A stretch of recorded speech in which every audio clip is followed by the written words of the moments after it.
Dr. Marconi is going to lead off the section with our understanding of percent tissue altered as a risk factor for ectasia after excimer laser surgery. Marconi. Thank you very much, George. Thank you very much, Stephen McLeod. It's great to have you here as a co-moderator. All right, so those are my financial disclosures. And let me just go here. And today I'm going to speak about how we should understand and apply the percent tissue altered. So ectasia most likely represents a reduction in biomechanical integrity below the threshold required to maintain corneal shape and curvature. As we know, in 1998, Dr. Seiler published this very famous paper. This is by far the most cited paper in the history of Journal of Refractive Surgery. I'm sure everybody remembers this part of this paper when he said that he recommended a residual stromal bed of 250 microns. Would be like for the same residual bed, even for different combination of tissue impairment, combining flap thickness and ablation depth, would have the same number of the residual bed thickness. But one part that not many people remember of this paper is that they highlighted that to use the residual stromal bed, we need to assume the biomechanical parameters were constant throughout corneal thickness, which we know it's not true, as corneal tensile strength is not uniform throughout the central cornea, with a progressive weakening in the posterior two-thirds. Therefore, we propose the metric, or the percent tissue altered, that we believe is a more individual metric that takes into account those differences in the biomechanical properties. And for LASIK, it would be the combination of the flap thickness plus the ablation depth divided by preoperative central corneal thickness, or the thinnest point if it's available. These were two of our first studies where we showed that PTA was the variable that impacted the most in the change in the biomechanical parameters after LASIK for myopia in normal eyes, showing its increased role in corneal weakening. Subsequently, we decided to specifically investigate the potential association between a high PTA and the event of post-LASIK ectasia. So the first thing we did was to make sure we had eyes with normal, bilateral normal, strictly bilateral normal topography, and that did develop ectasia. So we had four groups, eye that did and did not develop ectasia, and that were exposed and were not exposed. So first we found that the group that developed ectasia had a significantly higher level of PTA, but that was not enough to find any relationship. We moved forward and found a cutoff, and assuming that is a very difficult tool to do. And most importantly, we find a very high odds ratio that did not include 1 in the confidence interval, which by definition made it a risk factor for the adverse event of post-LASIK ectasia. Subsequently, we also investigated the role of PTA in eyes with abnormal topography. And we clearly showed that the more abnormal the placido disc-based topography, the lower were the values of percent tissue altered associated with ectasia.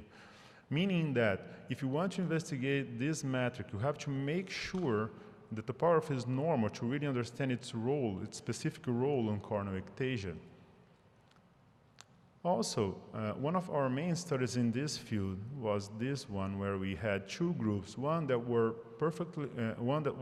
perfectly matched for high PTA in a group that did, and another group that did not develop ectasia. In blue, in the blue bar, you can see the flap thickness, and in the red bar, the ablation depth.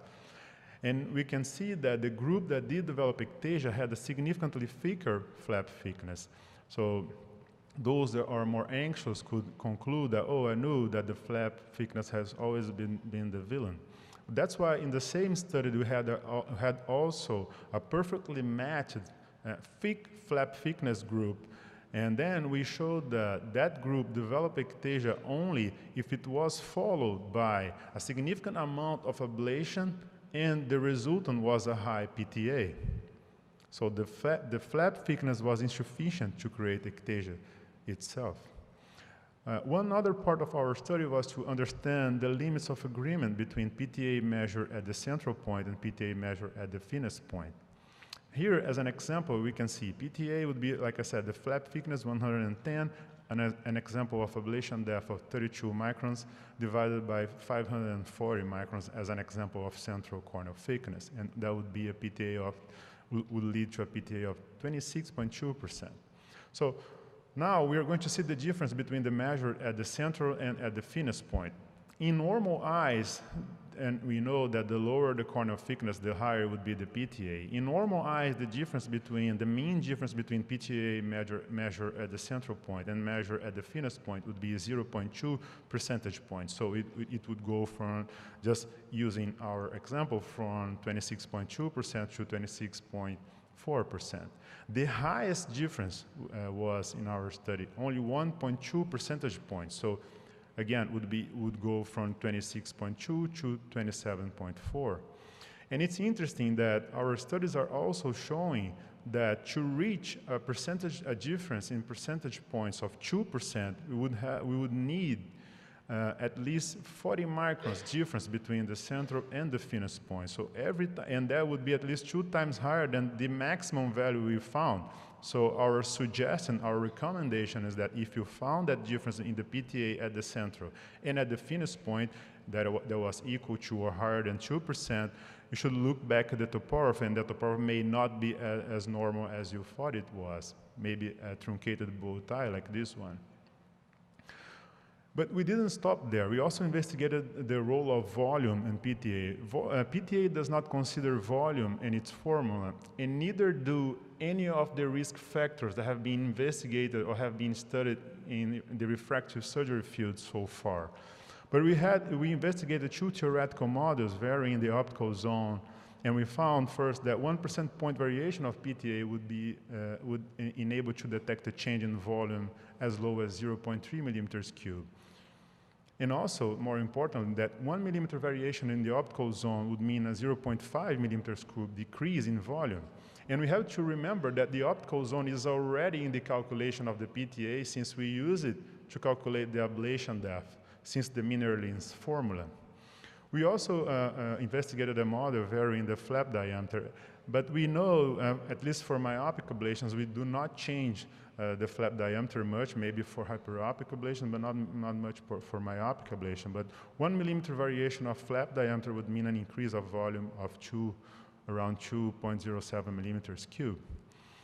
Recently, we also validated our findings in a paper published in Ophthalmology showing that PTA higher than or equal to 40% was a risk factor for ectasia, again with an odds ratio higher than 1 that did not include 1 in the confidence interval, and that further validated a high PTA value as a risk factor for ectasia.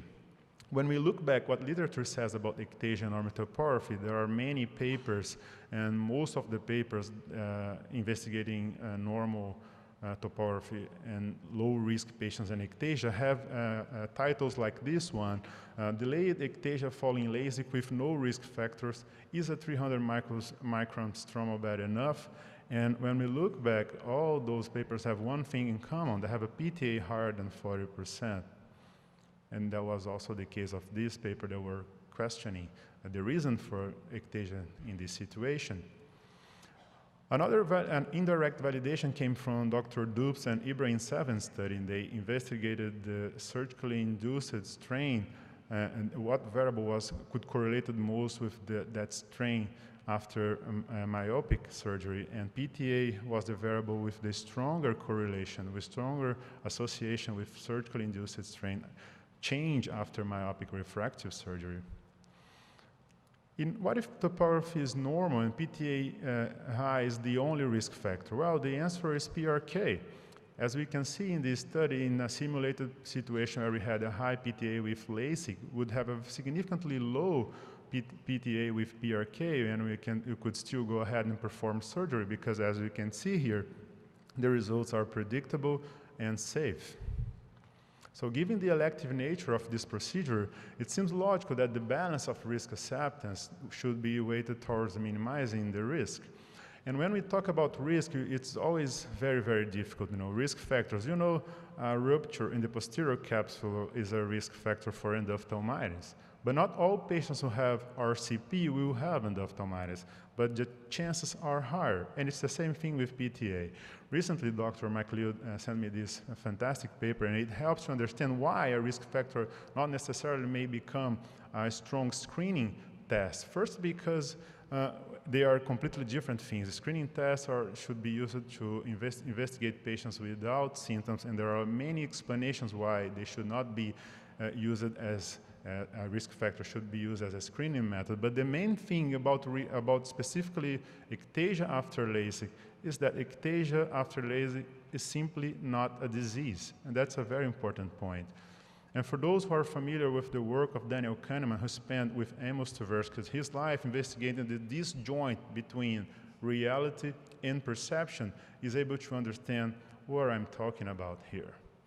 To finish, I would like to talk about the timeline about this concept, but before I do that, I have to remember my co-authors that helped me so much to get to this point with this study. We are talking about something that we have been doing for now almost 10 years, combining lots of publications that enables us to state firmly today that a high PTA is definitely a risk factor for ectasia after LASIK. Thank you very much for your attention.